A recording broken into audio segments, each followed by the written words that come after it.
យើងចាក់ប្រេងឆាចូលបន្ថែមដើម្បីយកមកបំពងម្ដងអញ្ចឹងការបំពងរបស់យើងគឺប្រើកម្ដៅភ្លើងតិចៗមកសមល្មមហើយយើងយកវែកយកមកស្រោចប្រេងឆាហ្នឹងពីលើសាច់ជ្រូកនឹងរហូតហើយចំណេះដឹងទូទៅមួយទៀតទៅលើការប្រើវែកដែលខ្ញុំប្រើគឺជាវែកស៊ីលីកូនទាំងអស់គ្នាអញ្ចឹងការប្រើប្រាស់គឺវាសុវត្ថិភាពក្នុងការចម្អិនអាហារដែលក្តៅជៀសវាងក្នុងការប្រើវែកជ័រ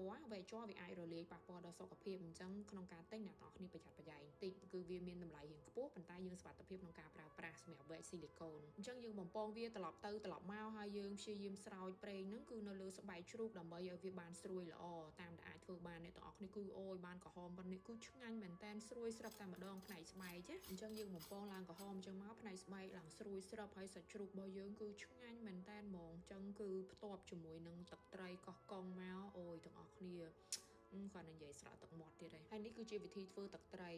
កោះកុងអ្នកទាំងអស់គ្នាអាចមើលទៅតាមនឹងបានណាហើយយកមកជ្រលក់មកទាំងអស់គ្នាផ្ទាប់ជាមួយនឹងបន្លែសាឡាត់ជីអីមកអូយទាំងអស់គ្នាឆ្ងាញ់ណាស់ហើយបានមកហូបអញ្ចឹងអីកុំភ្លេចជាមួយនឹង Gainsbourg Snow ដោយសារតែពណ៌កំប៉ុងកាន់តែក្មេងហ្មងណា cool like that កាន់កំប៉ុងហ្នឹងទៅ cool ហ្មងបើនិយាយពីរសជាតិវិញស្រាលឆ្ងាញ់ស្រួលលេបហ្មងអញ្ចឹងបានសាច់ជ្រូកកំប៉ុងហ្នឹងជាមួយនឹង Gainsbourg Snow ហ្នឹងមកនិយាយពីត្រូវគ្នាឬមួយក៏ជាមួយនឹងបាយក្តៅអីហ្នឹងក៏កាន់តែត្រូវទៀតអញ្ចឹងបើមានគម្រោងចូលជួសម្រក់គីឡូអាចធ្វើមួយមុខនេះញ៉ាំសិនទៅចាំចាប់ផ្ដើមសម្រក់គីឡូទាំងអស់គ្នាដោយសារតែខ្ញុំក៏អញ្ចឹងដូចគ្នាដែរទាំងអស់គ្នាឆ្ងាញ់មែនតើហ្មង